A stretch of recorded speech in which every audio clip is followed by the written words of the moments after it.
శ్రీశైలం మహాక్షేత్రంలో పారిశుద్ధ్య కార్మికుల సమస్యలు తీవ్ర రూపం దాల్చాయి. గత 25 ఏళ్లుగా సేవలందిస్తున్న 60 మంది కార్మికులకు 7 నెలలుగా వేతనాలు నిలిపివేశారు. దీనిపై నరేంద్ర మోదీ విచార్ మంచ్ నేత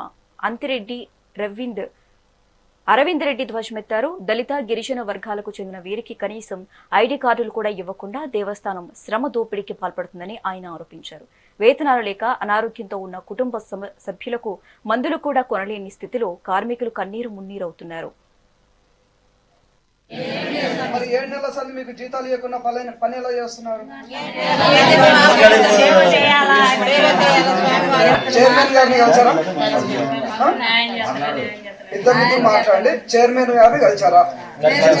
ఏమన్నాడు చైర్మన్?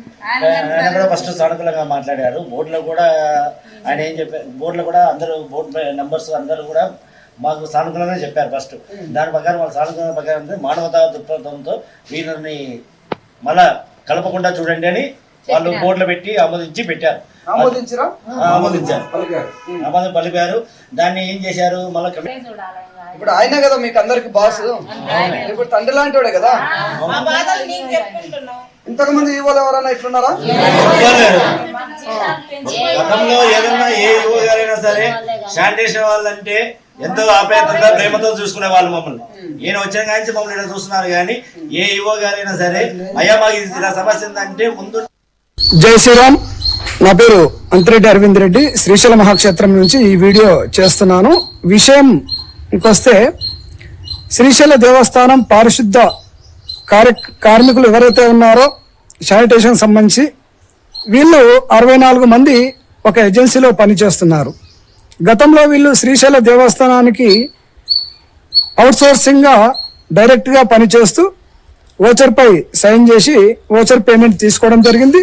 తదుపరి ఐఏఎస్ భరత్ గుప్తా హయాంలో వీళ్ళకి ఒక ఏజెన్సీ ఏర్పాటు చేయించి వీళ్ళకి పిఎఫ్ కూడా అకౌంట్ ఓపెన్ చేసి వీళ్ళకి తంబు సిస్టర్ ఏర్పాటు చేయడం జరిగింది. మరి ఇప్పుడు ప్రతిసారి వీరికి వచ్చిన ప్రతి ఎగ్జిక్యూటివ్ ఆఫీసరు ఎంతో కొంత సహకరిస్తూ వీళ్ళ సాలరీని పెంచుతూ వెళ్ళిపోవడం జరిగింది.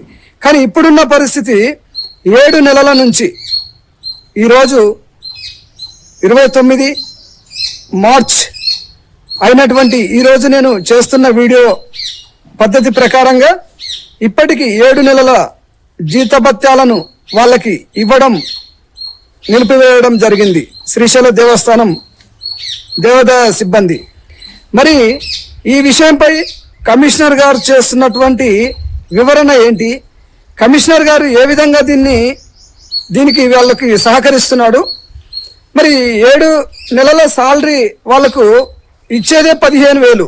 ఈ 15,000లో 7 నెలల సాలరీని నిలుపుదల చేస్తే వాళ్ళ కుటుంబాలు గడిచే విధానం ఏంటి?